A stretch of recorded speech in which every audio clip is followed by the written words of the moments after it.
What's going on, everyone? It's Dr. Mondo, and we are back for another amazing episode of Rewriting My Story. And again, if you guys are new to this format, if you're new to this show, thank you so much for tuning in.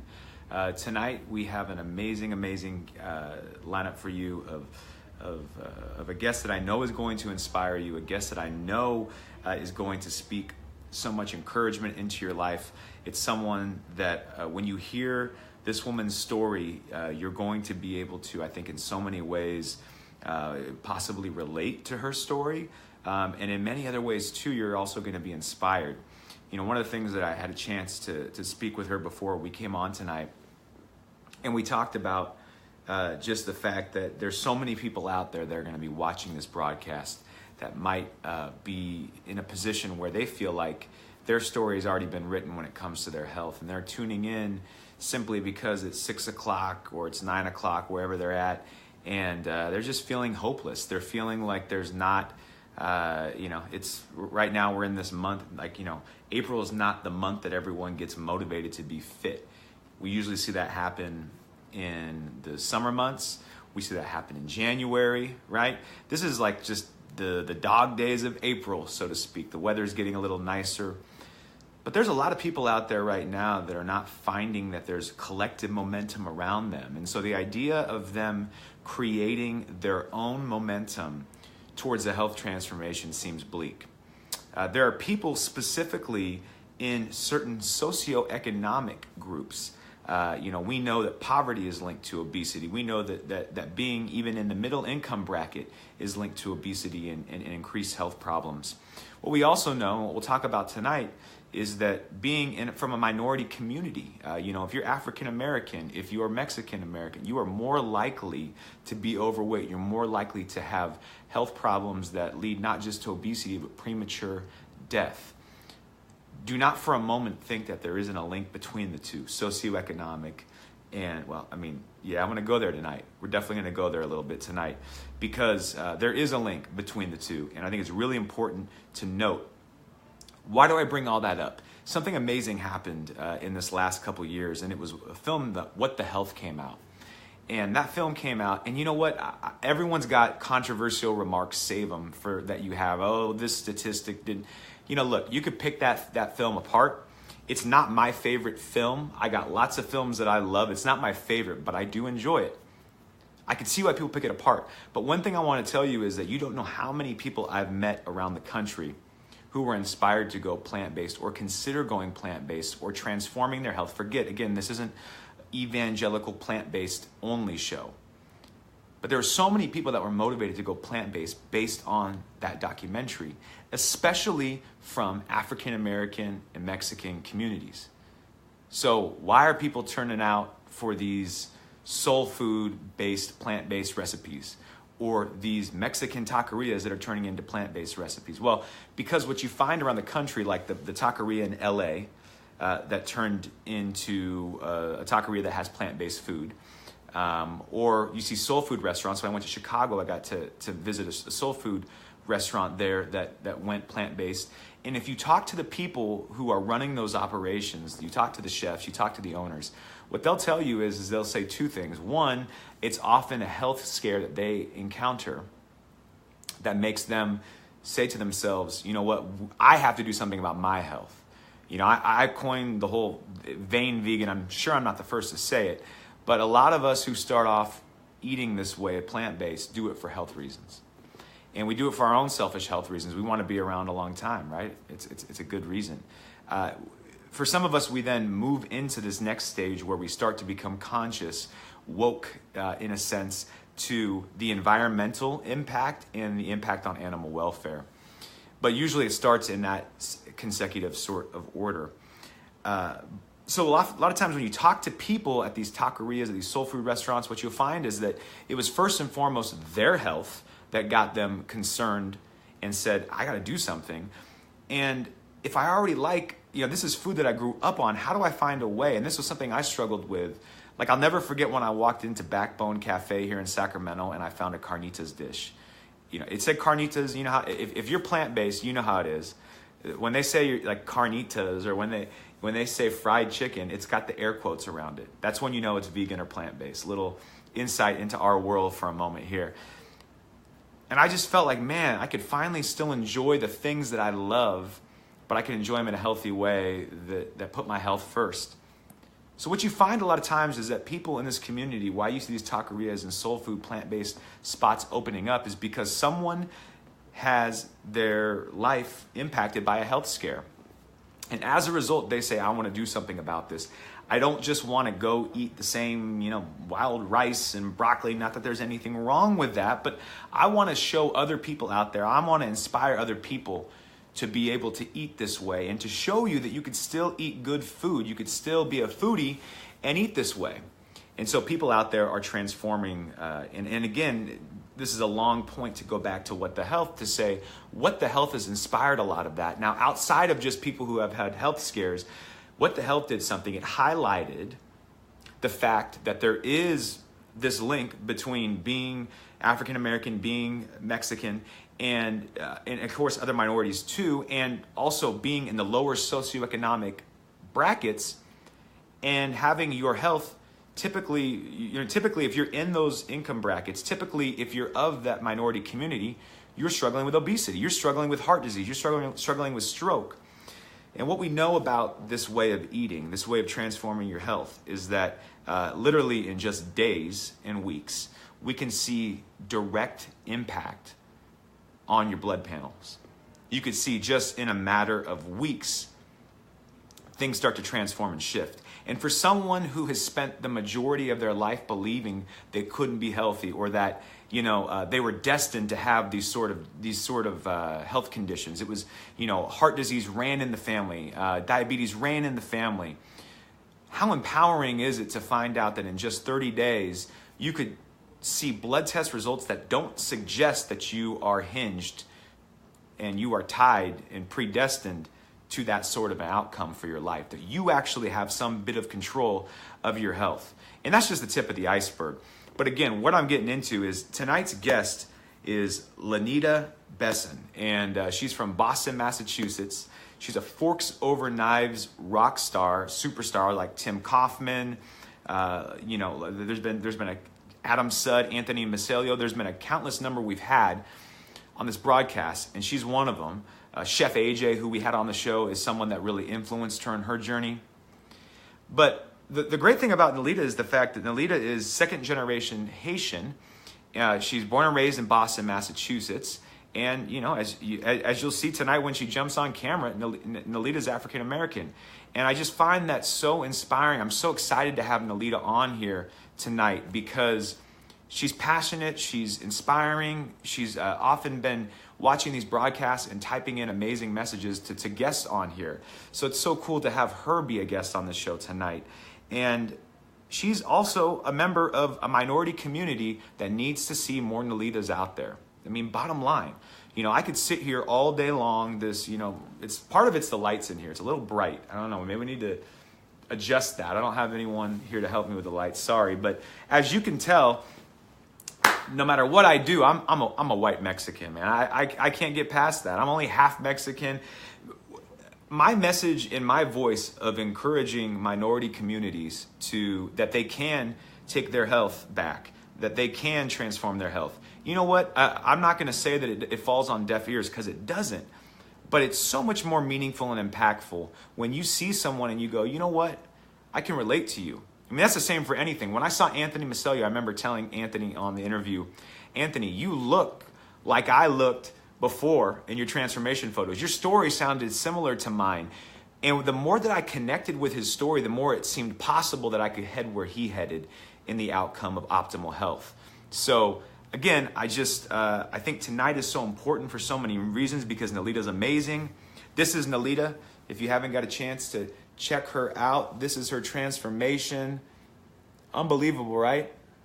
Unbelievable. You can see this right here. That's Nalida, and it took her about 24 months to get to what you see in the after photo. Now, as you know, there is so much more to this story than just before and after photos. And so tonight, we are going to hear the untold stories. And I want to ask Nalida, what was it like on your deepest, darkest day? Because someone right now, and throw me a like, throw me a wow, throw me a sad sign, if you right now are here for inspiration, if you want to be inspired by Nalida's story, I want to ask Nalida what it was like before you went on this transformation. I want her to let me know why there is hope, not just for the African American community, but for all communities to take back their health. What inspired her? Why does she believe so much in that today? So I want to invite Nalida right now. Nalida, I'm sorry, but I put someone on screen, I've noticed the more fired up I get. So my apologies. I'm coming hot out the presses. Nalida, how are you? I'm good. How are you, Dr. Mondo? I'm glad to be here. Can you hear me well? I can hear you great. Okay. Yeah, can you hear me okay? I can. I'm just going to try to adjust my awesome headphones yeah. and mics. So what's going on in Boston tonight? It's like 9 o'clock out there. So what are you usually in bed at this time? Am I keeping you up? No, sometimes I am, but I'm a teacher and it's vacation week, so I get to stay up a little bit longer. What a way to spend your vacation. Just what you wanted, right? Exactly. I love your show. I'm really honored to be on there. I think you're helping so many people, so I'm really happy to be here. Hey, thank you. And you're one of the people that it's a community effort, because I'm not just trying to deflect, but you are in the comment section most weeks. You are commenting positive stuff. I appreciate you being a part of this community. And so it's awesome to have you on and getting a chance to tell your story. So thanks for staying up with us. Thank you. Glad to be here. So tell me more. Let's just give people a quick, give us your quick bio of, we look at you now, you look like you're in fantastic health. I'm gonna break a cardinal rule, only because I know I'm setting myself up for an answer you're gonna be pleased with. I'm gonna ask you, how old are you? I guess I'm gonna have to admit it. Because this past March I turned 48, and honestly, Dr. Mondo, one of my sisters, I have 4 sisters. I had 7 brothers, 1 passed. And I said to one of my sisters the week of my birthday, and she says, wow, how do you feel? You're going to be 48. And I said, you know what, honestly, I said to her, I feel better at that age than I did when I was in my 30s, 20s. And I said to her, really? Yeah. And I said to her, you know what? I said, I honestly feel better than I felt since elementary school, since 1st grade. 2nd grade. I said, because that was the last time that I felt like I could run and move freely. I started to get big when I was in late elementary school. And I said, by the time I was in 3rd grade, and I said, really, I feel better than I felt since I was in elementary school, because that was the last time that I could really run freely and move freely and just feel free. And I was like, I feel awesome. By God's grace, I feel awesome. I mean, and again, we talk about breaking myths on the intro to this. I was just talking about how so many of us are told this, what we now know to be a lie, that our genetics, like if heart disease runs in our family or if obesity runs in our family, that we're just predestined for that. But it shocks someone's mind to probably hear you say, I feel better than I did when I was in 1st or 2nd, like as good as I did when I was in 2nd grade. Like the fact that you're reverse aging, that's got to be just, are you still wrapping your head around that, or that you've accepted that's reality right now? I think I've accepted that. I mean, we have longevity genes on my mother's side a bit, but still, I mean, my grandmother, God rest her soul, just passed away a few weeks ago at the age of 100. But she had had a stroke in her 80s. So, still some of those issues. She, also was overweight. But genes can count for a bit of it, but really it's what you do, because I definitely was not feeling well about 5 years ago, and I feel fantastic now. You feel great now. Tell me about 5 years ago. Take people back. Take me in the time machine, like Back to the Future. When you went 5 years ago, so that was 2013, yeah. Right? 2013. What is significant about 2013 for you? Why? Like, first of all, I'm not going to get ahead of myself. I want to know what made you change. But first, let me ask you, 2013, January 1st of that year, or 2012, like, how are you feeling on a daily basis? Like take me through your mindset. What's your body feeling like? Yeah. My mindset and my body, I was lethargic. I was obese. I, you know, I went to work, but I wasn't a runner. I didn't exercise. I did not eat well. I'm a lifelong vegetarian, but junk food vegetarian. So, I mean, as we know, like even Oreos are vegan. So I would eat junk food. I just didn't eat meat. I would have dairy. So I was sluggish. I didn't have a lot of energy to do, more than go to work, take care of my family the best that I could. But I did not feel great. I had gallstones that I've had since my 20s. And, I'd get gallbladder attacks, especially from eating too many oily, fried things. So I didn't feel my best. I didn't feel my best then. So mentally, I mean, there's a couple things that you bring up in here that I think are really important, people, because, there's some common misconceptions, right? Like that, if you're vegan or vegetarian, that you're automatically in optimal health. You're telling me right now that, there's a lot of ways that you could probably be vegan or vegetarian and not be in good health, right? There's a lot of ways. I mean, like I said, I'm a lifelong easy. vegetarian.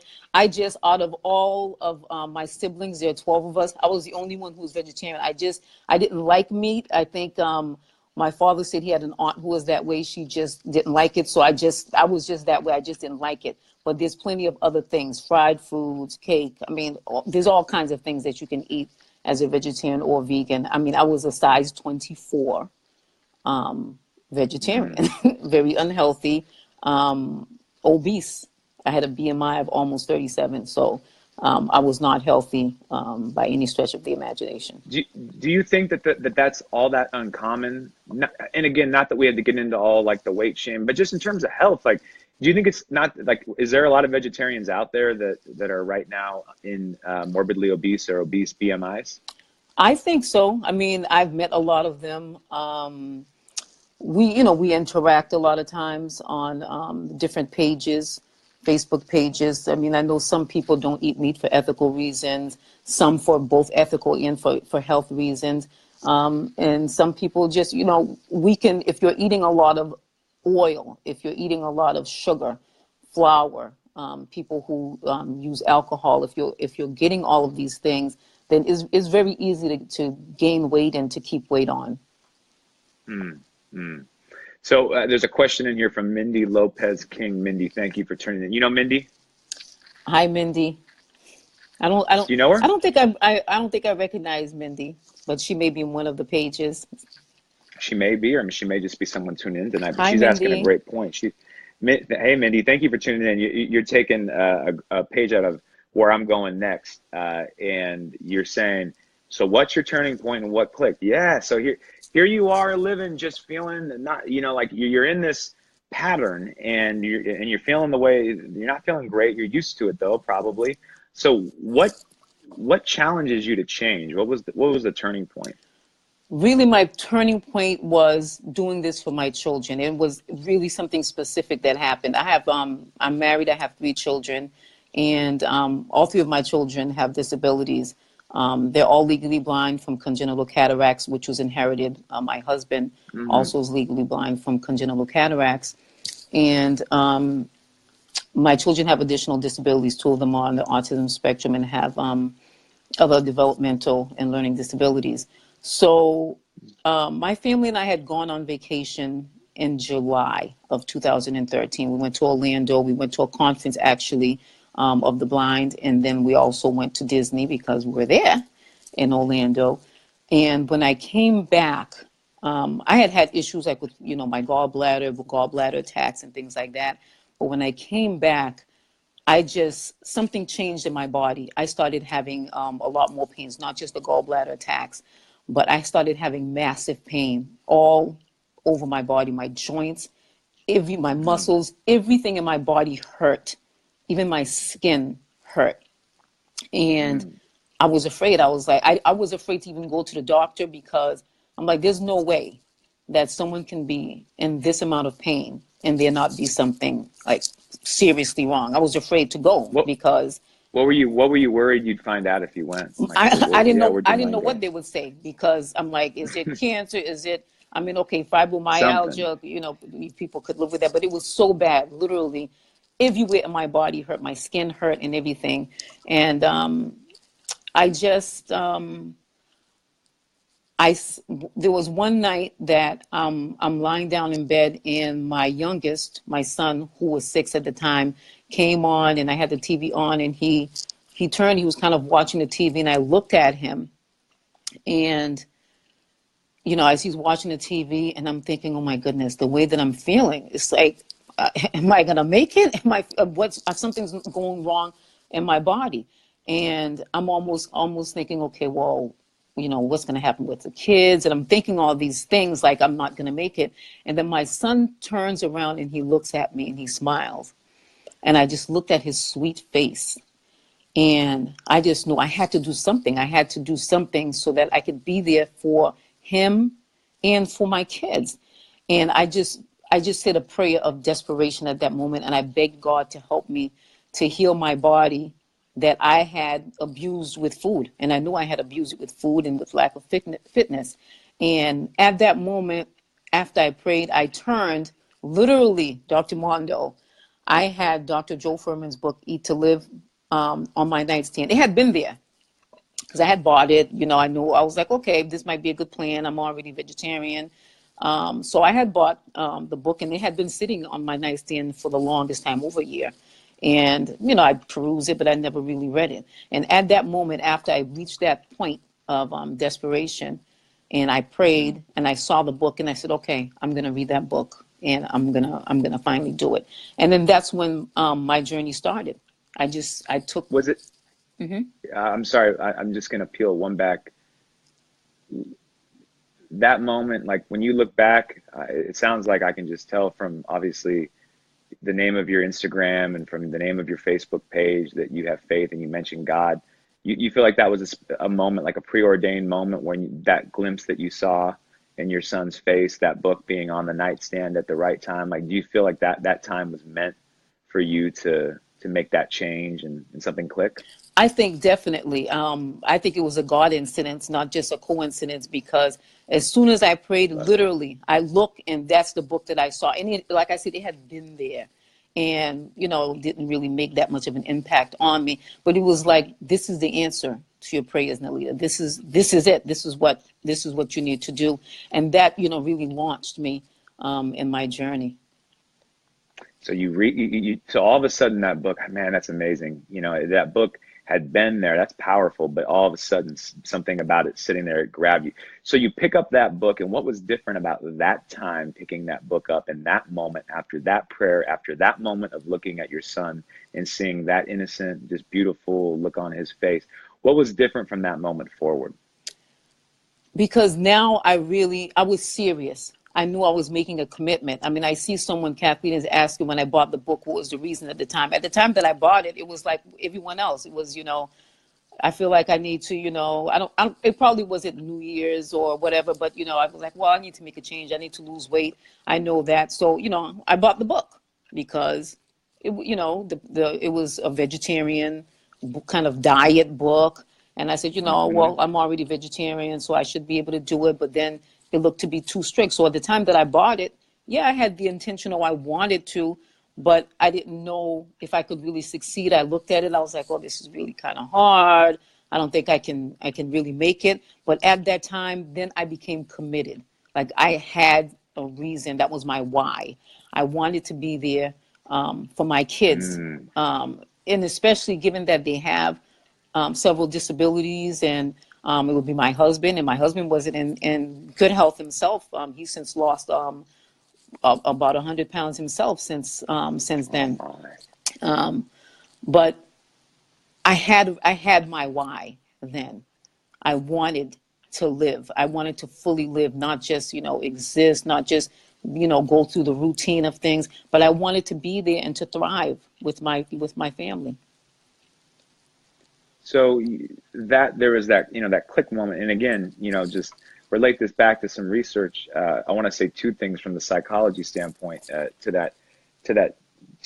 that question of sometimes we click psychological boxes to make ourselves feel better. Sometimes we pay for some people I think have paid for my online program and never actually gone through it, but just the act of doing it made them feel like they were working towards change.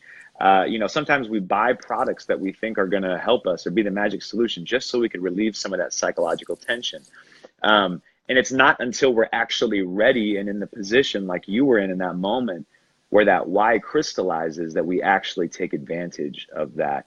And so I think that's one important thing, is that sometimes we have seeds that we're planting all around us, and we're waiting for that spiritual moment or that moment in time where something grabs a hold of us and our why crystallizes. And so it sounds like your why crystallized from that moment. As you began to go through the initial process, now you're already a vegetarian, you're already a vegan, but going to this new way of eating, psychologically, what was the most difficult part about that transition for you? The most difficult part was giving up sugar. I was a serious sugarholic, okay? I mean, I only know one person in my life who loves sugar more than me. Who's that? One of my best friends. I don't want to call her out. Don't call her out, but she knows who she is. She knows who she is. You know, that's all you had to say. But and I'm not trying to give you, but actually, I'm not even worried about it. You're not going to get cravings. You're 5 years sober, you know. But what was your drug of choice back then when it came to some of the sugar stuff? Like, tell people what you were really eating. Peanut butter chocolate chip cookies, any kind of cakes, any kind of pastry. So it was always like the oil and the sugar would go together, and that would like activate my gallstones, because you'd have all the the oils, the greasy stuff, these kind of baked goods, and then the flour, and it would give you this rush, and it was numbing. And I realized a lot of the things I was doing is numbing with food, and that's what unfortunately we're doing in the society, is numbing with food. I mean, I look at the advertisements now and I kind of see it for what it is with the food industry. You're making money. They put all these, hyper palatable foods, a lot of sugar, a lot of oil, a lot of salt, some other chemicals. They hire chemists to just make this food hyper palatable. And we're all just like numbing ourselves. We're stressed out going to work, stressed out with family, stressed out with this. I mean, in my case, I can also say, I know, parents looking at it from the point of view of parents of kids with special needs, we're a very stressed out group, and having to deal with everything, medical issues, things with disabilities, other appointments, just all of these things. And it seems like it's easier to just numb ourselves and eat. So giving up the sugar was harder for me. It actually took me, I started in July 2013.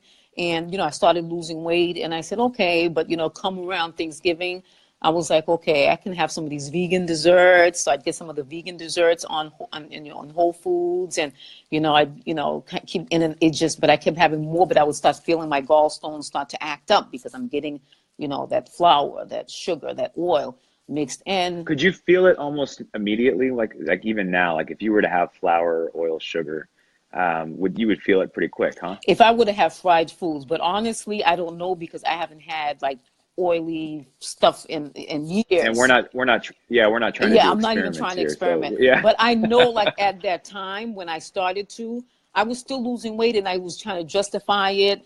And it was like that fall and winter, like Dr. Furman, I'm on his email list, and he'd send these emails and saying, the holidays are coming, not one bite. Don't do it, because that's going to trigger. And I'm like, you know what? I'm starting to lose weight. Come on, this is a vegan dessert. And that's, let me have. That's the mentality we get. Yeah, I earned this. Yeah, I even want to read the emails. Like I would sometimes just kind of see the headlines. I'm like, no, I'm not even reading it. And then it came to like, okay, December came, and I was like, oh my goodness, like I am not feeling well. And then it was like December 27th. I remember, because it was 2 days after Christmas. And I sat there and I said, you know what? It's not worth it. Gallstones acting up, for me to start feeling achy again. And I said, that's it. I'm done. And honestly, I have not touched sugar since that day, December 27th, 2013. I'm like, that's it. No more sugar. Done with that. And when you say you haven't touched sugar, you haven't touched, like you touch fruit, right? But you haven't touched because fruit, I don't look at it as sugar. It has natural sugar in there, just built in with all the fiber, all the phytonutrients, and all vitamins and minerals that we that we have. So, our body needs that, anti-cancer properties in the fruits. So that, and actually that's what helped me to, really give up the sugar, is being able to have the fruits, bananas, mangoes. I mean, I had bananas to help me get through those cravings. My husband was like, you have single-handedly, like, that myth that bananas make you fat, you just like destroyed that myth single-handedly. Because right? how? Isn't that crazy? I mean, yeah, that's what I've been saying this last few weeks, is that we all have like a go-to fruit or something. Like, I'm a kiwi guy. Kiwis, bananas, strawberries, Yeah, they're all good. I could probably they're list all all of them, great. but they're all great. But yeah, they really do, especially early on. If there's people watching and they're saying, I can relate to Nalida's story, I want you to listen to what she just said again about that you use that fruit.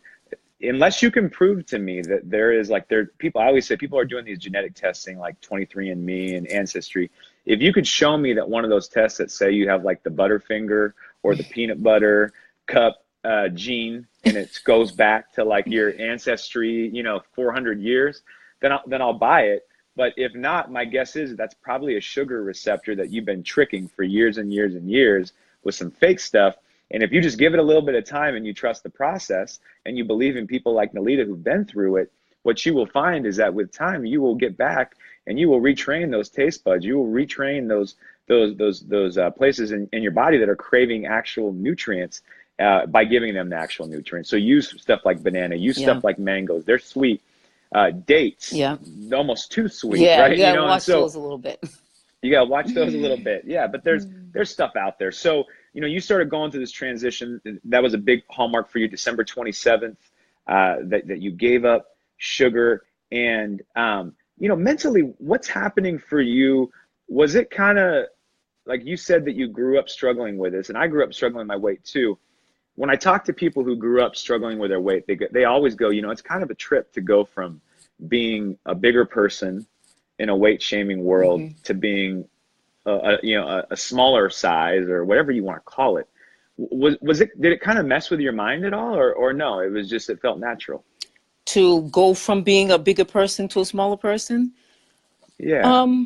It feels natural now, and it started to feel natural because it wasn't all about the weight loss. I mean, when I decided to when I embarked on this health journey, it was holistically, because this time I knew I had to do it. I was making a commitment. I couldn't be wishy-washy. I mean, in the past, I've tried. I've lost, I think one other time I lost a substantial amount of weight and put it back like within a year. Yeah. Another time I lost, a little bit less, but also put it back immediately. But this time I said, this is it. This has to be a global change. So I have to look at it like I started going back to the dentist. I had a lot of dental work. I'm still working on that to go into. I went to counseling because I said, you know what? I don't want to have the weight come back and not deal with issues that I have to deal with. And looking statistically, a lot of people who have become overweight and obese have, some past trauma, abuse, other issues, other things they haven't dealt with. And I knew I didn't want to be stuck in the past. I'm rewriting my story, as your show is called. And I said, and I don't want to be stuck in the past. I just I wanted to deal with it. And so I did. And sometimes it's a stigma, especially people say in the Black community, in the African American community, that people like, oh no, counseling, people will say you're crazy. And there is a sort of stigma to it. But I embraced it because I made a commitment and I wanted to succeed. So I sought out a counselor who's a Christian-based counselor. And I mean, they have the websites for, Catholic therapists, Christian therapists. So I sought someone out like that because I wanted, it's a spiritual journey for me as well, but also to deal with some of these issues because I realized I was holding on to a lot of toxic shame because of, past issues, trauma, abuse. And that shame wasn't mine to hold on to. And I could literally physically feel it. So I found someone who's very compassionate, who's awesome, who's able to do some therapy.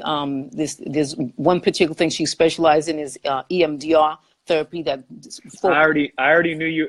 I already knew you were going there. Yeah, Keep going. really concentrating on past people who were dealing with these past abuse and shame, holding on to toxic shame. I mean, the toxic shame is so heavy. You could feel it. I mean, physically, I could feel it. It just sat like right there in my chest. And it's amazing after having all this work. I'm like, I tell people, you can be free of this, free of the weight that you're holding on to on the outside, but from the inside, the toxic shame to the shame is like, it didn't belong to me. It belonged to, the person who had, abused me, the abuse that I've suffered in the past, but it wasn't my shame to hold on to it. It was liberating to let that go. So shedding the physical weight, but shedding that emotional and psychological weight, I think also was huge, because not dealing with that, I think, is what sometimes, has us, going back, getting into the same kind of cycle. I lean back because I'm just like, keep going, because you're literally, and we have Ashley on here who's saying, she's just like, are you kidding me? You are literally echoing, like, you're in my head, you're or I'm in your head, and there's a lot of people out here who are getting this, and I'm so proud to hear you share this message from someone that has actually been through it. I'm familiar with EMDR. I believe in it a lot. I've gone through it myself, and very helpful. So helpful. But I'm just processing like how amazing it is. Just the languaging around that. And I want to highlight that for some people. I want to reflect that back so you could hear it. Again, Nalida said a lot of powerful things right there, but one of the things that she said is that, she stepped out. I think there's one thing that stands out to me. You stepped out into some uncomfortable things that maybe you would have avoided or not done otherwise. Even like, I love how you threw in there, like, go to the dentist. Like, when we let our health go, we let all sorts of stuff go. Don't act like, I can relate to that too, right? Like, so you let everything go, but because you had this different sense of purpose and why, and because this was different this time around, you had a long-term mindset, you set out to step in. I'm going back to the dentist. I'm going to go to counseling. I don't care what stigma is associated with it. I know that I want to be different. I want to be successful. And through coming into counseling, like, did you know that you had that toxic shame, or did the counselor help give you language and identify that's what that is, and this is what you need to do to release it? Did you already walk in knowing I need to release this, or they helped you? I knew that I had to release it, but I didn't know, like, I felt that shame, but I didn't know, I didn't label it a toxic shame. But when I heard the name, I'm like, yeah, this is exactly what it is. So I felt that, and I knew I had to do something different. Like I said, it's like, I had a lot of different things going on. I had that toxic shame, and I also had, like I said, it was really my kids that inspired me to do it, because what kind of pushed me to go that extra step and go to the counseling is I would have sometimes PTSD. So if I was sleeping, like, any kind of noise would trigger me. I was very hypervigilant, and any sound, I'm in an urban neighborhood, so anything can happen. Any kind of sound, I would wake up and it would trigger me. So I would like scream, and it was and then my older daughter would come to the room, and my husband sometimes wasn't there at that time. He's a musician, so he's a night owl, so he could be like downstairs practicing or wherever, or up in his studio. And so I'm not a night owl. I'm a morning person. So I'd be sleeping, but then I'd scream out in my dream, because any sound, I'd be so hypervigilant. And my daughter would, come, and she'd say, are you okay? I heard you, Mom. And it started to trouble me, because I didn't want her to always think something is wrong and to become afraid herself, because I was having these, and I didn't know, like, at the time it was like PTSD, these sounds were triggering things for me. And so that was kind of the impetus, one of the impetus for me to go to counseling, because I said, I don't want my kids to, see this pattern and think it's normal, for someone to be like crying out in their sleep and to be so hypervigilant and all of that. So that kind of pushed me to go there. In addition to, like I said, when I started to lose the weight, and I said to the counselor, this time I wanted to be successful, because the last time that I really had a more successful weight loss. Like I said, within a year, I started to gain it back. I had run into the person who had abused me, and Oh man.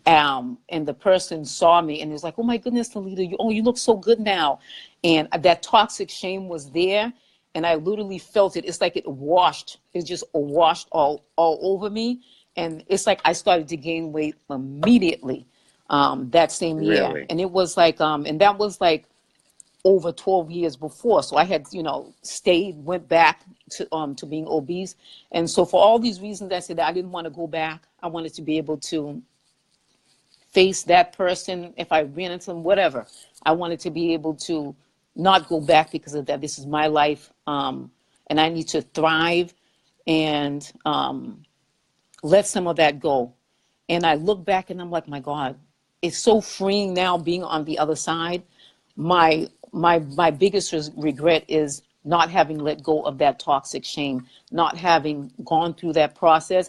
But I'm forgiving myself for that because I wasn't ready for it, or I wasn't there. I didn't know how to do it.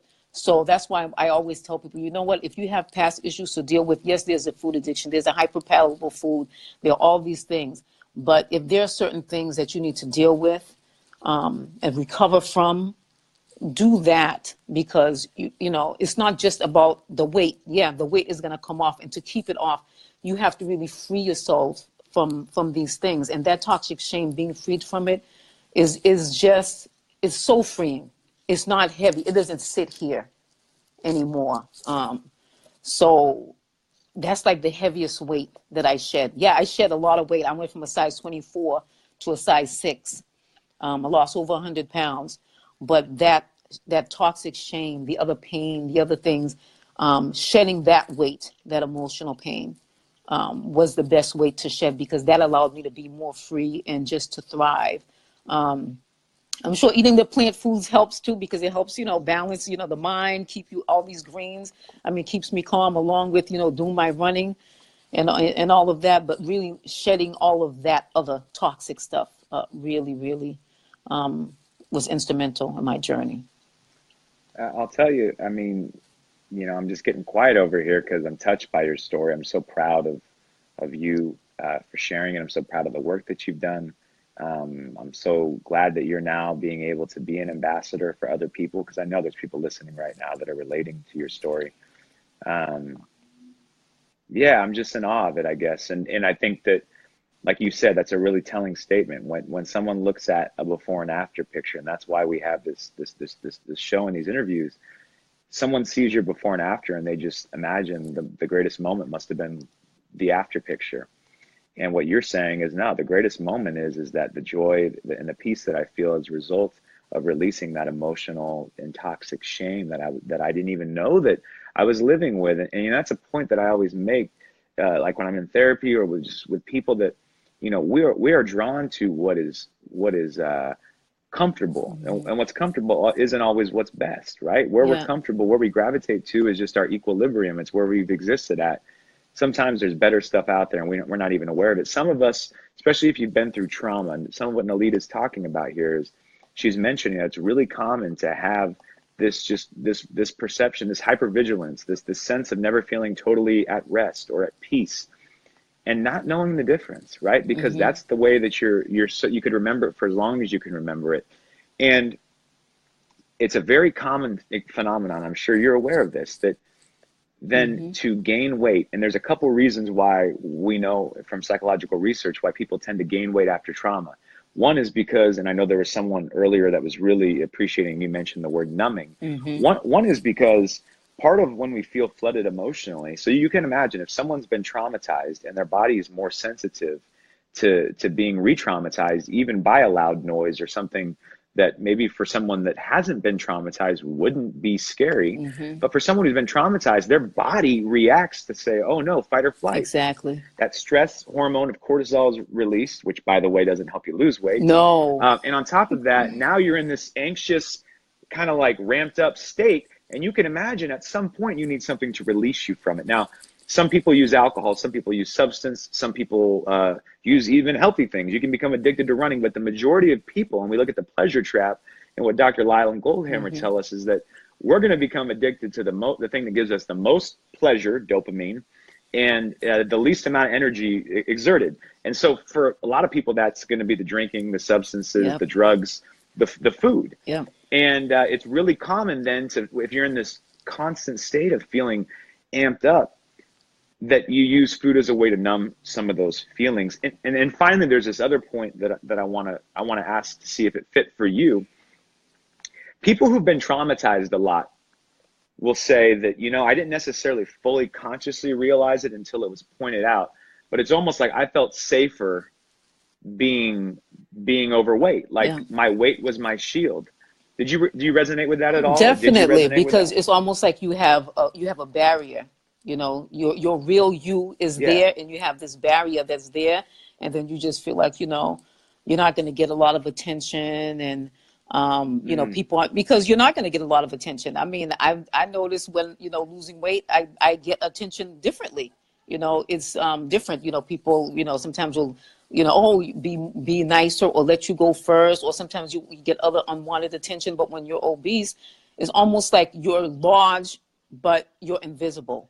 You know, you're Yeah. seen, but you're not. You know, which is not right, but you know, that's what it is. So it was almost like I was so big, but I was invisible, but I kind of liked it that way. I mean, any attention I would get would be, okay, I'm scholarly, you know, I was smart, I would, you know, schooling and all of those kind of things, but that was it. But I would just kind of be, you know, quiet and invisible. But that's not my reality anymore. I don't need to be invisible. I don't need to hide anymore. And I'm happy for that. I see you reading Yeah, I'm a looking at, question yeah. right now. Are you reading Mindy's question right there? Yeah. Have any of your personal or professional relationships changed with your transformation? Good changes, not so good? It's a good That question. is a very good question. I think most of them, I think I'll start maybe professional relationships and then get into the personal. It's a little more involved. But I think professional relationship, maybe for the good. I think my colleagues like always respected me in my field, and you know, I feel good about that. But people started to see me a little bit more because the transformation was just so huge. I'm an itinerant teacher, and I work with kids who are blind and visually impaired, and I travel from school to school. So sometimes there are some people I haven't seen for a while if I haven't been assigned to a school, and if I see them somewhere else, some of them literally don't recognize me. And I don't know if I exhibit more confidence, maybe. I think, like I said, I think I've always been respected in my workplace. So professionally, I don't know if it's that much, but just like, you know, just the transformation that people like, wow, you can do this. And colleagues would ask me what I'm doing. And some people have, you know, made some changes. I've even had a few who've, you know, gone plant-based or added more plant-based foods because, you know, just talking to me Love it. in my journey. I think personal, definitely a lot. I think with some, it's harder, especially in your family when you're used to being the one who's always the biggest one and kind of invisible. I think for some people it's harder to see you like coming out of that shell and you're not the invisible person anymore. It's almost like everyone has a status, and I kind of broke out of that, you know, like I was always like, you know, the fat smart one. Okay. That was your And role. that was my role. And I think it's harder for some people in the family to see you come out of that role because, you know, what you do, you know, you're supposed to be there. And then there are others who, you know, they kind of accept that, you know, you're growing and that is good. And they accept you. And they're proud to see that change. And some are even inspired by it. So I think that's good. I think with my husband, he always, you know, he's a big guy as well. He was a big guy. And he always, you know, loved me, and I always loved him. You know how we were both obese, and he was in this journey with me. He was in the journey with me, but not totally. He was always pescatarian, and you know his health. You know, he had high blood pressure, and he was obese himself. And so the first 4 years of the journey, he's kind of riding along with me. So he lost like 20 pounds just right because I'm doing most of the cooking, I'm doing most of the Through shopping. osmosis, yeah. So Yeah. yeah, but then something happened last May. There was a change in April and May. I was being filmed as part of the documentary that Jason Cohen is doing, Big Change the Film. And so Jason Yeah. and Jamie came to Boston and they were filming, and Tim and Heather Kaufman came. I mean, they're incredible. They drove over 6 hours to have lunch with us on that day. I mean, just beautiful people. And so they all Wow. came They're and we amazing. we hung out. We ate together. We had karaoke because my husband's a musician, and so we had That's we so had a lot cool. of fun. And being around those people and hearing their stories, and like, oh my goodness, like these guys, Josh LaJaunie lost all this weight, and he knew about Josh being in the documentary. He heard about Denise being in there, all these people, and he's like, Jason lost all this weight, and he's just like, oh my goodness, like, and he started doing a little bit more research, like really getting serious about it. And at the same time, his blood pressure was going up high. We were getting into the summer, and his blood pressure was like 180. I think it was like 184 over like 111. It was like insane. He had to Wow. be on medication, and then he just said, "Okay, I'm gonna make that change." So all that time, I had just been praying. My goodness, I just been going on. I cooked the food and just praying that he would make that change, and then he did.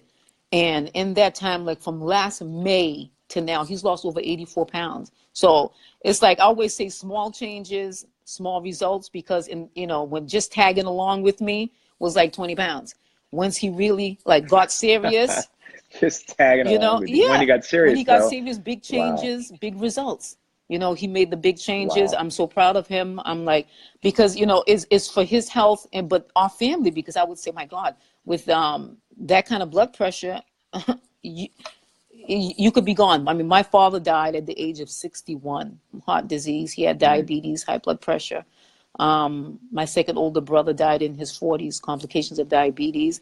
I mean, those illnesses, they kill. So it meant a lot to me, the change that he made. It really did. Do you think, and that segues into something we touched on, I know, in the pre-call. Like when you hear that, what is it? The whole genetics loads the gun, right? And then our choices pull the trigger. Something along those lines, I know, has been a quote that I heard Hmm. Chef AJ use on the show. But when you look like at his family history, your family history, and stuff like that, and let's step back now and look at just communities, African American communities in general and things. There's so much diabetes. There's so much heart disease. There's so much stroke. There's so much, and there's a lot of folks right now that feel like because it was in my genetic lineage, there's not a whole lot I can do about it. So why not just enjoy what I got and kind of ride it out and not worry so much about the food. I think what we're in. Getting help. No, sorry. Yeah. Speak to Yeah, that. Yeah. I mean, there's a lot of the plant-based docs. I'm trying to remember who is it specifically who said this, but I think it was Dr. Kim Williams, who's a cardiologist, and he's just like, you know what? A lot of times we inherit like the recipes. Maybe it was Dr. Montgomery also. I think it might have That's been Dr. Montgomery that actually said that's that. that's the point that I've Um, been waiting to hear, yeah, and I love. we Yeah, this is so we inherit the that's what recipes. we Yeah, inherited. It was is the we recipes. do. So like the fried plantains, fried chicken, all of these different things that people eat. It just Like, got passed down. yes, Yeah. I mean, I'm driving down my street. I'm like I said, I live in the urban community. I live in Dorchester, and a few weeks ago, I'm driving down one of the main roads, and I'm shocked. We already have a McDonald's down the street in our community, and a Popeyes pops up. And I'm shocked. I'm like, I was so mad. I came home telling everybody, I'm so mad. I can't believe this. More of this stuff in this community. And then I found out that the neighborhood association actually had pushed against it. And it still went through. And then they pushed against it rightly, because they said, you know what, in this community, we already have so much high blood pressure. We already have diabetes. We already have obesity. We already have all these things. Why do we need another fast food? Never mind the litter and all this stuff, but why do we need another thing like that when, we have all of these illnesses in our community? And it's true. I mean, I didn't eat chicken. Like I said, I've been a lifelong vegetarian, but the Popeyes biscuits, 200 calories in that. And like, oh, I think we looked 200. it up, you know, as I was having that conversation with my family, I think it was like 14 grams of fat in one. And you never eat just one Popeye's biscuit, okay? Never. No, once that pleasure trap valve gets pulled, you're You're in. in. You're You're deep going all in. You're in. deep in Yeah. until you're like Yeah. numb and Yeah. almost like, you know, you're drugged out. Really, literally. Can't move. Let me go Literally in a catch a coma, nap in the okay? show. Yeah. In a food Let me coma blob on my from, phone. yeah, food coma from all of that thing. So it's like, you know, we do that, you know, and sometimes, like I said, it's for the numbing. We feel like that's calming us. But to actually be out of that and be on the other side of that where, you know, like I eat greens in the morning before I eat. Like sometimes I'll have a fruit salad bowl, but I'll start with just plain greens, literally. Sometimes if I'm, you know, I'm going to work, I'm on my way, I will put like, I have this parchment paper sandwich bag and I'll, you know, stuff it with spring mix, all these raw green leaves, and I put a tablespoon of walnuts in there to help with the absorption. And I'm literally eating it like I would eat, like I used to eat chips, like a bag of chips, and it's a bag. And I'm just like, and I'm like, you know, one time I was in the teacher's room and I'm like, these two teachers were there. They just kind of looked at me and I'm eating these raw green leaves like it's chips. I'm picking up with my hands. You would have looked at you too back in 2010. You would have been like, who is that? What is she Exactly. Like, doing? what Is she is serious it right with her? now? Like, she needs Yeah. these chips. But She's eating like raw lettuce leaves, but I'm eating it because I'm looking at it like it's medicine. It's medicine. I'm eating it. It's you know, it's calming my brain. It's helping cravings. It's helping my taste buds. I'm not wanting to have the salt. That was another thing that was tough for me. And I always say Chef AJ helped me with that because, you know, I had reached out to her on her Facebook page and, you know, like, okay, I gave up this sugar. The salt is hard. And then, you know, she's a very compassionate person, very supportive in a lot of ways. And it's like, you know, in a good chef. So, you know, well, this is what you use. amazing, yeah. Use the tomato paste, do this. And I'd always prided myself on being a good cook. And so when we went plant-based, I threw out all the junk immediately. And then I started cooking differently. I threw out everything, you know, salt, but I still had some seasonings that had salt in there. And so when I finally was like, okay, I'm going to give it up. I'm going to do Chef AJ's method. I'm going to use the tomato paste as a base, other spices, herbs, and things like that. And I said to my husband, okay, you know, I don't have high blood pressure, I told him, but I mean, you do. And it's not good. And I was like, so we need to really cut out the salt. And he was like, Haitian people eat salt. And I said, well, Haitian people have high blood pressure too. So, you know, the salt was passed down along with that cookbook with all the recipes, right? Exactly. So I'm like, you know, and a lot of fried things. So I mean, it's in that Haitian culture. There's a lot of salt, a lot of oil, fried things. I mean, white rice, but with very oily. The seasonings. I mean, we like to say we make the best rice in the Caribbean. And other people from the Caribbean, a lot of them agree. You know, they give us the rice. They give you the rice. We can make that rice really good, but the amount of salt and oil that's in there, not good for us. So your taste buds adjust. You know, like I'll make, you know, sometimes brown rice and the bean stew that I make has flavor. Like omnivores eat at my house and they're like, oh my goodness, like this bean stew. You know, I published a little booklet and I said, it's not about recipes. It's about like my journey and with a few like simple ways to cook. And that bean stew is there. And I'm like, you know what? My younger daughter was like, you know what? These beans with the brown rice, she was like, this is like what we call like the bean sauce pois in Creole. So she's like, this is like a sauce pois in a healthy Haitian way. So that's, you know, my daughter Nini's expression is a healthy Haitian way. So this is what it is. It's like the rice and beans, the bean sauce.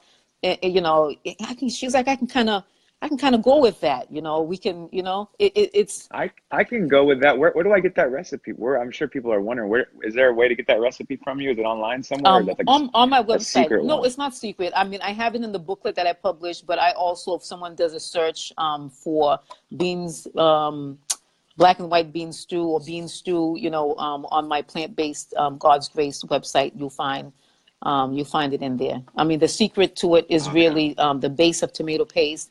And adding some dates in there. So it gets not a lot of dates, even just a little bit, and some beets gives it like a slight sweetness. So it kind of takes away from you not tasting the salt because you're getting the natural sweetness.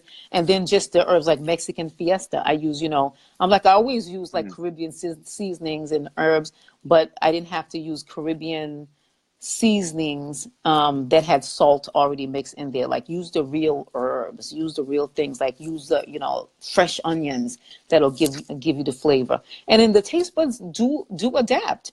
You learn to eat more simply.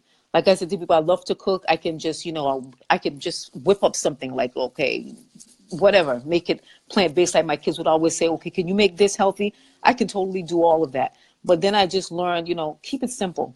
That's the best thing. I mean, I literally just sometimes just roast the sweet potatoes, roast the vegetables, make a little vegetable sauce with it, add the salad greens. That's it. That's dinner. Keep it simple.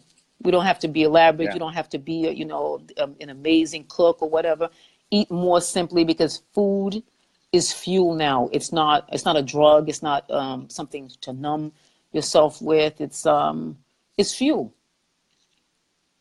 And it takes a while to get there, folks. So, I mean, if you're starting out and you haven't started or you're thinking about starting, just realize, it takes a while to get there, but your taste buds will get there. Do you get a lot of resistance? I know we got about 5 minutes or so left. I could talk to you, and I'm coming out there in Boston, so we'll be all right. I'm looking forward to it. Get the bean stew ready and karaoke. Bean stew and karaoke. That's what we like to call soup and serenade over at Besson Castle. Wow, soup and serenade. Well, real quick though, before I forget it, what is like your go-to karaoke song? I know you got like probably 2 or 3, but like what's your if you had one to sing tonight, what are you singing for soup and serenade? Oh man, I like some Celine Dion tunes. Oh wow, and, that's not easy to do. That's hard. Yeah, I like that. You're I got that though. And I'd like to try to get my kids to sing a little bit more too. Like my oldest daughter, she's a charming little voice, and I love it when she sings Lost Boys, the Peter Pan song.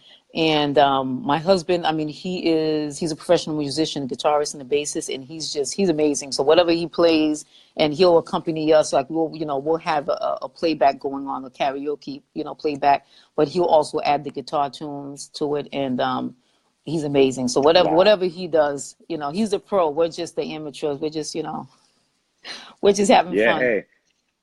I'm up for it. And Ashley doesn't know this yet, and Chris doesn't know this, and Daniel, and but we're all in right now. So that's already happening. I've maximized that to be on the calendar. I'm gonna ask you this though: the resistance that you find in your community, in your neighborhood, and in the Black community around this. One of my good friends, he's Black African American guy from Compton, and he's telling me, look, I was challenging everyone when I went plant-based to go plant-based with me. He said, I got a challenge for you. I said, okay. He said, I'm going to challenge you not to challenge me to go plant-based for 30 days. Can for 30 days you not challenge me to go plant-based? Because he was so sick of me on him so much. I said, that's real tough. But he's starting to slowly come around. And, anyway, but there's a lot of resistance, I think just in general, but also too, there's a lot of resistance because like you talked about, the recipes that are passed down. And there's this sense of like, I'm going to be turning my back on my culture to eat this way, even if I believe it's healthy. You know what? How do you encounter that resistance? What do you do with that? You know what? One of the things that I always refer people to do is read like some of the books, like Dr. Baxter Montgomery, and he's a Black cardiologist based in Texas. And there's some videos that people find online just about, him, promoting the plant-based diet, and some of his patients who have healed themselves from, heart disease and diabetes, etc. And also there's a awesome video Dr. Milton Mills has, and it's I don't remember the exact title, but like talking about plantation food versus soul foods.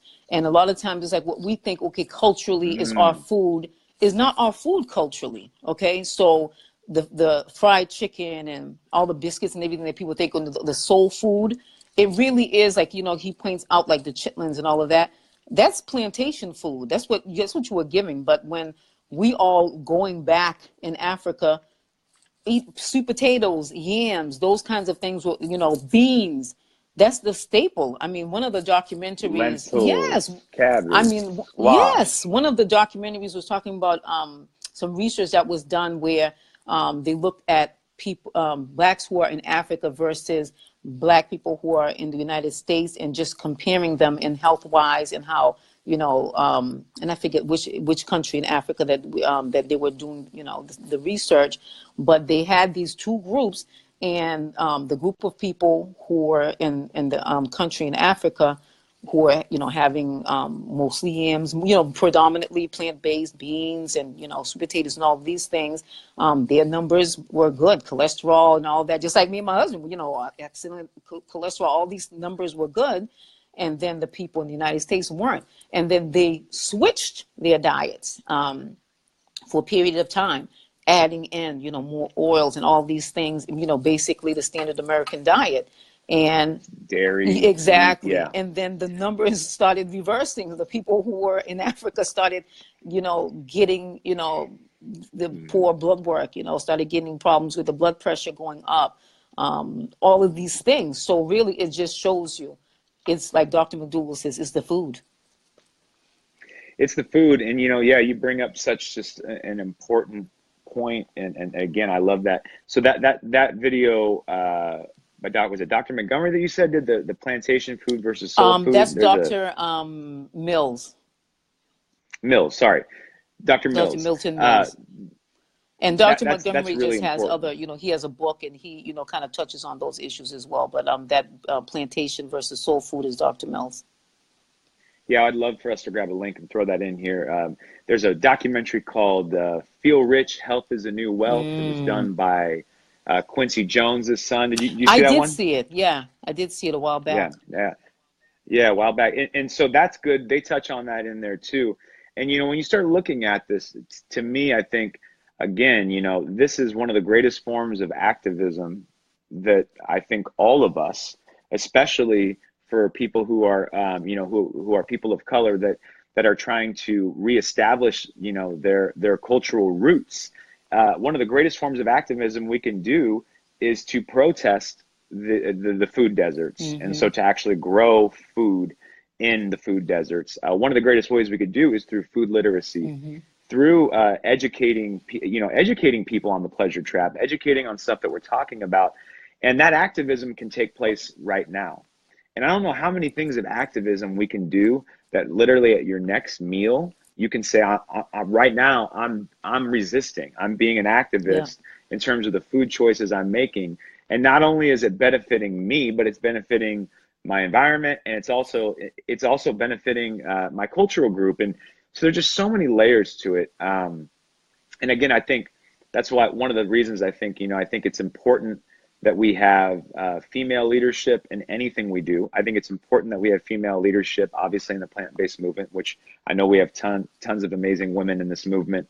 But then also, too, I think we also have to have, more minorities, more African-American, more Mexican, more Asian. We need to have more folks from different cultural groups that might say that's, like for a while they were saying veganism is a white thing. Yeah. And I think we need to have more people saying, nah, we've been sold a bill of goods to think exactly that we have to be enslaved to this lack of health. It's like, exactly. Obesity. Traditionally, African peoples have been plant-based traditionally. I mean, if you look at the diets that we're eating, like I said, the yams, the beans, and all of these things, vegetation. So it's just, that became our plantation diets, and then just passed on. And then, like you said, the common thread being, the big business of the dairy and the meat industries that we created in the United States, and how that got pushed through the governmental channels. And I don't want to start sounding like, too big of a conspiracy theorist, but just follow the money, and it's out there. I know for sake of time that we're kind of running a little bit behind here, but there is some other questions here that I'm going to do some rapid fire questions. Are you up for some rapid fire questions? Yep. Let's do it. Okay. What's a typical day like in terms of your meals? So go. What do you eat? What do you eat? You talked about like I said, pretty simple. So sometimes just start with just like a couple cups of raw greens with like just a tablespoon of walnuts. And then sometimes just fruit to go with that, like, banana, blueberries, and a chopped apple with that. Or some mornings I'll just literally have like the bean stew that I had the night before. I'll have a cup of that and have some fruit with it. And then for lunch, most of the time is my bean veggie stew. I usually batch cook that, usually on a Sunday afternoon or on a Saturday. So I have them in bowls, and that's usually what I have at lunch. It's easier for me too, because I'm traveling from school to school. So I usually have that for lunch with a piece of fruit. And then at dinner, it could be just like a roasted sweet potato, with a lot of salad leaves at that time, because then I have the time to sit. I'm not traveling in between schools as a teacher.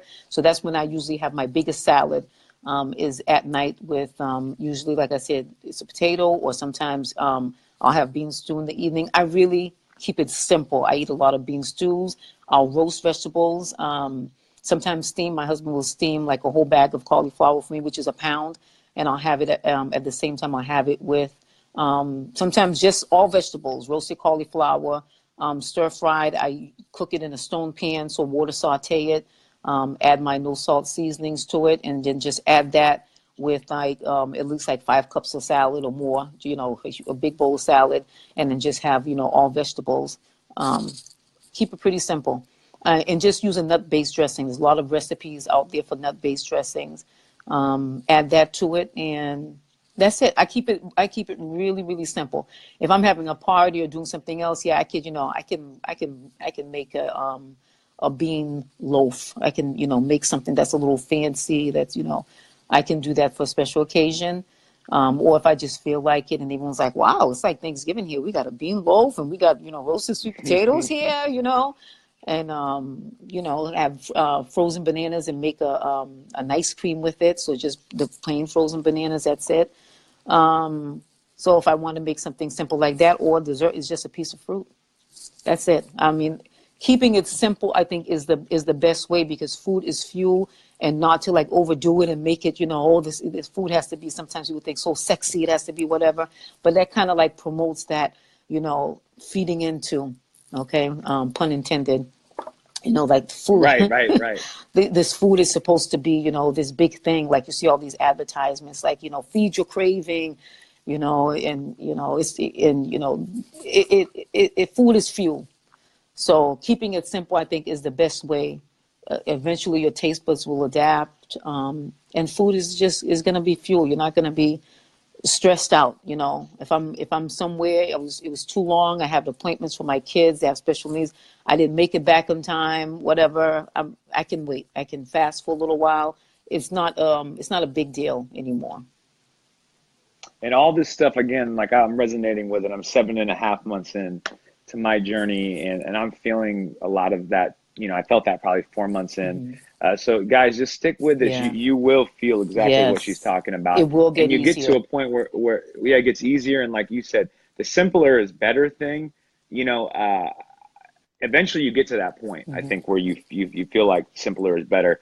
2 more questions. One of them is mine, but I'm going to save mine for the final question before we sign off, Nalida. And there's a question here from Mindy. She says, how do you see yourself 10 years from now? What will you be doing? So yeah, like in 10 years from now, like what are some of your goals of what you want to be doing in 10 years? I think just some of what I'm doing now. I mean, I'm a teacher. I still want to do that. I am looking into adding another license, like physical education, to the license I already have. And then maybe doing something on my own, like youth fitness specialist. I already, I'm licensed. I have a small business that I registered in Boston just for educational wellness. So just to give presentations, to talk to people about the plant-based journey. I have a self-published booklet that I have. So doing more of that and helping people anywhere, but especially in my community, to be plant-based. And just continuing, I think I have several vocations, and one of my first vocations is as a wife and a mother. So just continue, because, like I said, my kids have special needs. So continuing with that, and just being able to do more with them. So right now we do things like we run together. We run 5Ks. I'm always the guide for my younger daughter, Nini. She's blind and she has autism and intellectual impairment. So just to do more of that, I'd like to promote more for kids who have special needs, to promote healthy eating, more plant-based eating and exercise for them. Because especially in that community, a lot of the parents are stressed out. So I'd like to do something around that with parents of kids with special needs and also the kids themselves. Because a lot of times the parents, you know, we're stressed out. We have all these things going on. And, you know, food sometimes is used for numbing.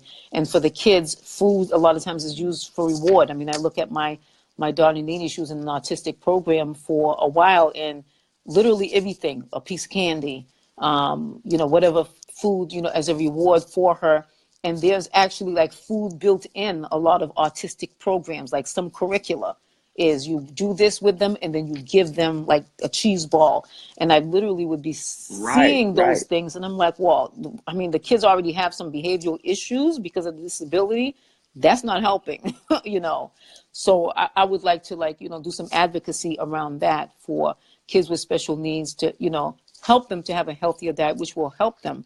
Like with my daughter, Nini, her behaviors have gotten much better since we've been plant-based. And also with the running, it's almost like, you know, she's calmer, I'm calmer. Like we go in our backyard and we run. You know, one of our hashtags are backyard runners. And I have a small yard, it's paved, and we literally run in circles. But just that running and eating the plants, it just helps us to be more calm. And she says herself, I feel less frustrated. So I would like that for kids in general, but especially for kids with special needs, because I kind of feel like that community, there's not a lot geared towards them to get healthy.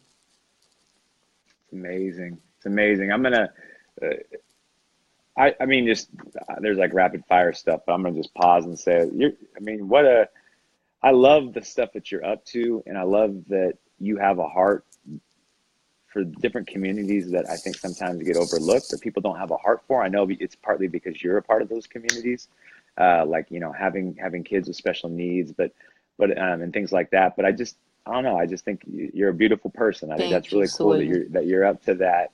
And yeah, that's just awesome. I don't know. I'm really excited about all that you're up to. I'm gonna squeeze this in here real quick, which is, Jaquetta says, she's transitioning and I find eating a variety helps me to not get bored and urge to fall back. In my personal journey, you know, and again, what I think Nalida's probably would agree with is everyone needs to have your own self-awareness for what works for you.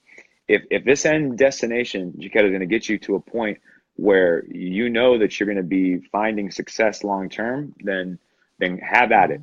For me personally, my first 30 to 60 days, I had to show myself I had to use some of the transition foods out there because it helped some of that anxiety that I was feeling, like, oh no, my world's shrinking, my world's shrinking, my world's shrinking.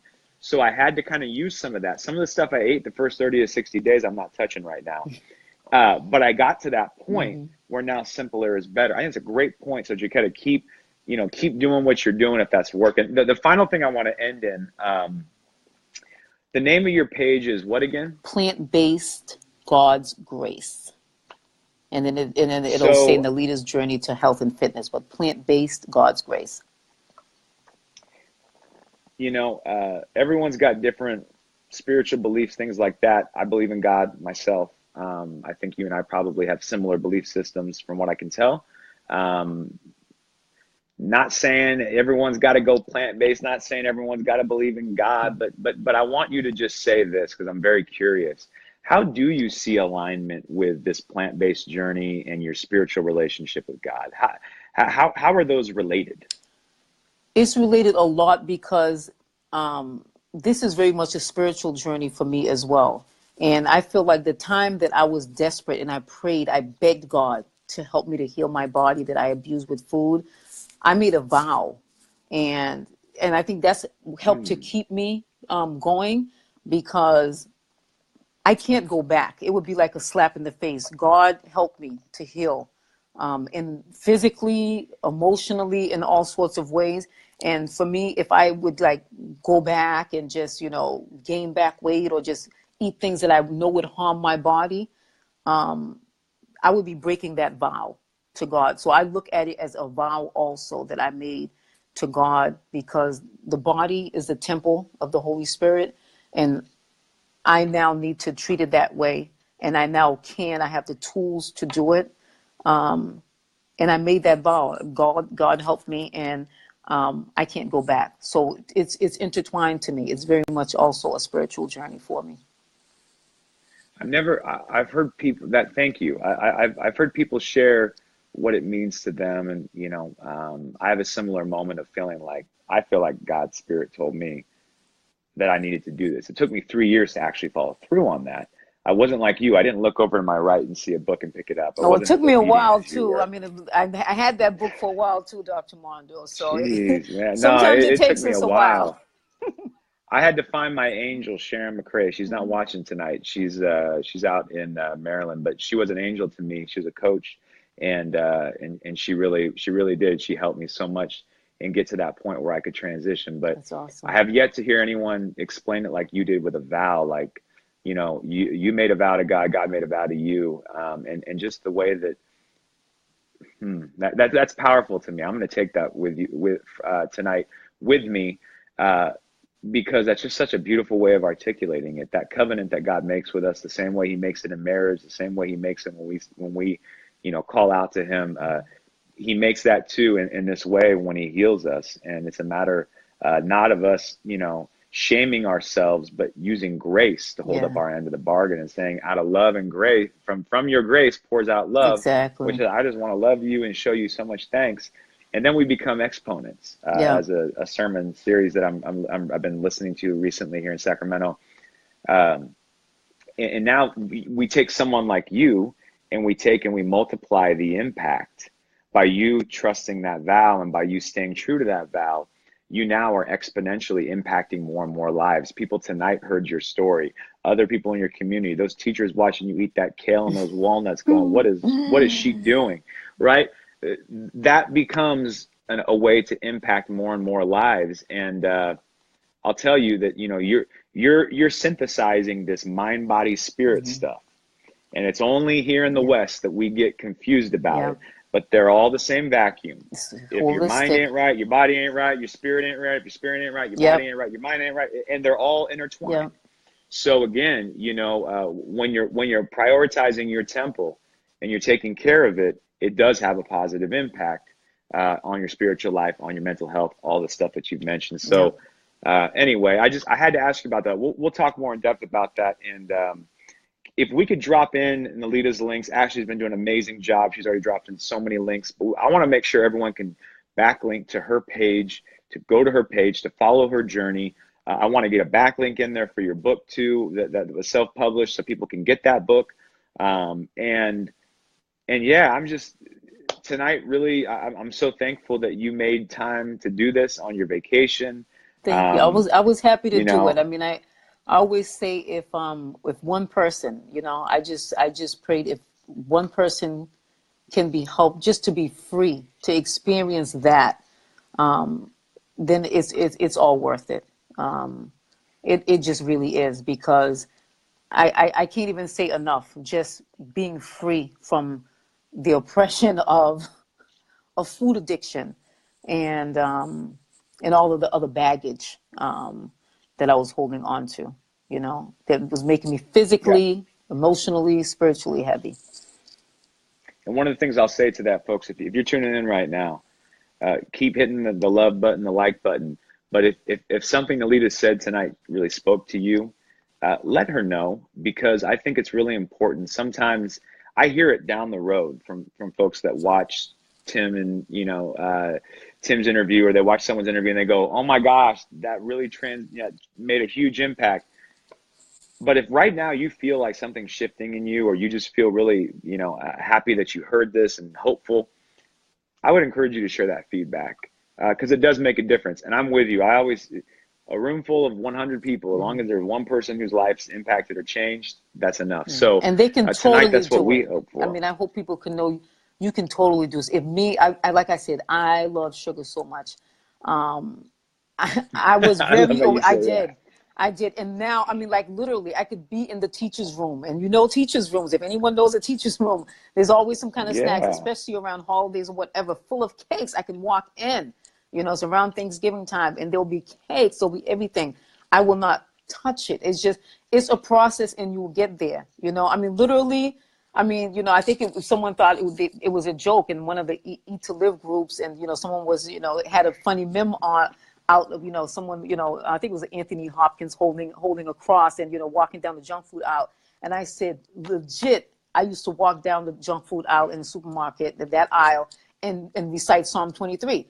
I was like, you know, I'm legit. People think it's for real. Like my husband would say, "Are you serious?" I'm like, in my head. I'm not saying it out loud. I mean, I'm not trying to be a total weirdo Right. and Stop and Shop, But if you but had to, you I would, would. if that's what I it took. would, but I would say it Yeah. in my head. I would be reciting Psalm 23 because that aisle was like the valley of death. I'm like, literally. So, I mean, You're walking through that valley. exactly. Yeah. But then, you know, you're going to get there. It's all a process because I could walk there and walk through it and be fine. And it's a journey. It's an ongoing journey. It's an ongoing journey, but it does get better. And Definitely. the whole brain stuff is real. That once you get off this stuff, your brain stops craving it, all that. So, Nalida, I can't wait to sing karaoke with you. Oh, I can't wait. What are we doing like duets, and like are we doing like Boys to Men, some Cooley High Oh, Harmony, or like we can do what any. kind of stuff are we able to do? We can do anything. I mean, usually what we do, we connect things up on the screen, on the TV. People can choose that way. My husband, Michael, will add some tunes. Other musicians, you know, I know, you know, you guys have a couple musicians in your group. Right. Add in, you know, it's whatever anyone wants. And then like in the middle, my daughter Nini likes to have like, and my other daughter likes to have some dancing in between. So like take a dance, they like to get a dancing break and, you know, so you know what, whatever we like, Don't we'll do Yeah, I don't every, need a whole lot of permission, but you just gave it so to me. everything, So everything. I was gonna do it no matter what, but now that you gave me permission, Oh, I'm really, yep, we I just have, can't we like wait. to have a good time. We like to have a good time. We'll like I said, I'll have our videographer out there, so we'll make sure that we have some documentation of Oh this, yeah, we'll have a lot because of I know fun. it's gonna be good. Yeah. Anyway, I just want to wish you a great night, and I can't wait to meet up with you in probably about a month or so when we're out there. I'll send you the dates. Definitely, You have definitely. my number. Text me, and yeah, we'll connect. And again, keep doing what you're doing. Very Thank you, inspirational. and keep doing I'm what just, you're doing. Definitely, you're helping a I'll, lot of people. A yeah. lot of people. Thank you, really though. Um, Appreciate that a lot. Definitely needed, helping a Yeah. lot of people, and that's what keeps people going. I mean, I always tell people, you know, I'll sit there, I'll watch you live, I'll go and watch different videos, and I'm like, that just, it re-inspires. It continues to inspire and to just motivate us to just, you know, keep it up and do better on our journey. So what you're doing is crucial. Well, and me doing the interviews does the same thing for me too, right? It's like hearing your story. I get hooked up too. We're all getting hooked up. I hope Okay, that's yeah, the point. But yeah, no, thank you so much, Nalida, and have a great night. you And too. tell your husband to tune up the guitar, and we'll be there All right, soon. he's ready. He's always ready. He's so good. He's always ready. Yeah, yeah. He's up right now, getting ready. Yeah, oh Yep. yeah. His fingers are on the. I mean, he. Wait till you see. I'm telling you, Mondo.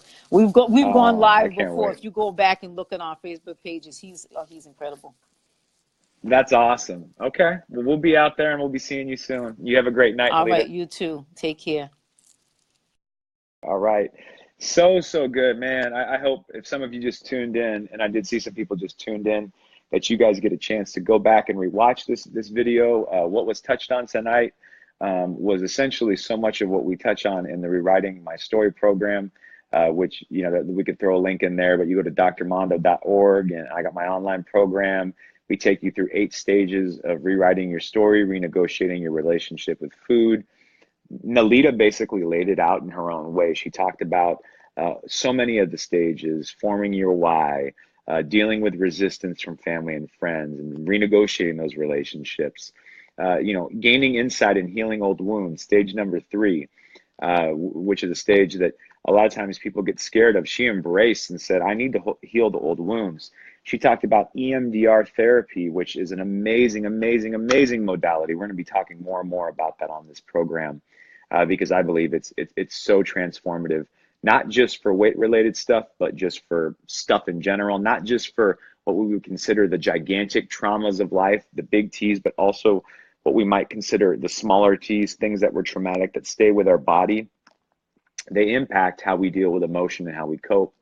Times we might numb out, times we might choose to emotionally modulate through pulling those levers with food. So again, all that stuff really matters. And so she's touched on a lot of, we talked about food deserts. We talked about the African-American community embracing the plant-based movement. We talked about recipes being passed down, not genetics being passed down. That's a powerful one. We talked about the spiritual relationship and how that impacts your journey when you see the two being connected and taking a vow spiritually to yourself and to God, if you believe in God or the universe or whatever you want to call it, but taking that vow and realizing that when you get healed, that there is a part of the bargain that you have to hold up to, and seeing it as sacred, and how much that can help and impact you.